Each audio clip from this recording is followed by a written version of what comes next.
मणिपूर चक्र किंवा solar plexus म्हटलं जातं.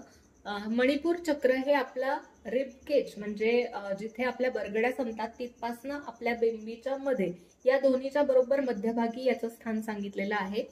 मणिपूर चक्र हे अग्नितत्व असलेलं चक्र आहे आणि इथे जो वाताचा प्रकार आहे तर इथे समान वायू याचा प्रभाव आपल्याला जाणवतो.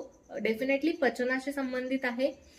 जेव्हा मणिपूर चक्राच्या ऊर्जेमध्ये इम्बॅलन्स असेल तर तुम्हाला डायबिटीज, लिव्हरचे आजार, त्याच्याच बरोबर हे पित्ताचं स्थान असल्यामुळे इथे खूप जास्त राग येणे, अँगर, ॲग्रेशन, चिडचिडेपणा अशी लक्षणं दिसतात.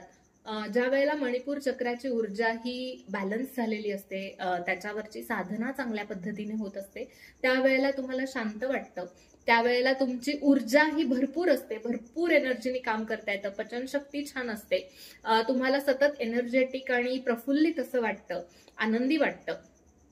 मणिपूर चक्राचं जे चिन्ह आहे तर ते 10 पाकळ्यांचं पिवळ्या रंगाचं कमळ आणि त्याच्यामध्ये इन्व्हर्टेड असा एक त्रिकोण म्हणजे ज्याचा कोन खाली आहे असा एक त्रिकोण आहे. मणिपूर चक्राची जो बीज मंत्र आहे तो र वर अनुस्वार रम असा आहे. मणिपूर चक्राचा अभ्यास तुम्हाला करायचा असेल तर पश्चिमोत्तानासन, भुजंगासन, धनुरासन अशी जी आसन आहेत जिथे या भागावरती ताण पडतो, कोरचा अभ्यास करता येतो, असे सगळे व्यायाम प्रकार, अशी आसनं तुम्ही करू शकता. याचबरोबर कपालभाती ही जी क्रिया आहे त्याच्यानी एक शुद्धीकरण क्रिया आहे ती आणि त्याचा सुद्धा उपयोग चक्रांच्या अभ्यासामध्ये खूप जास्त होतो, चक्र साधनेमध्ये खूप छान होतो.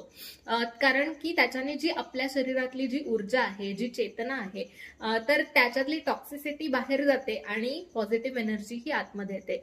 ऍज आय सेड, ही एक शुद्धी प्रक्रिया आहे, तो प्राणायाम नाही. कपालभाती हा प्राणायाम नाहीये, ही एक हठयोगातली शुद्धी प्रक्रिया आहे. तर ही सुद्धा तुम्ही प्रॅक्टिस करू शकता ज्याच्याने नाडी शुद्धी पुन्हा एकदा होऊ शकते. अनुलोम विलोम हा एक प्रकार जो आहे तर तो सुद्धा नाडी शुद्धीसाठी महत्वाचा आहे, त्याला नाडी शुद्धी प्राणायाम सुद्धा म्हटलं जातं.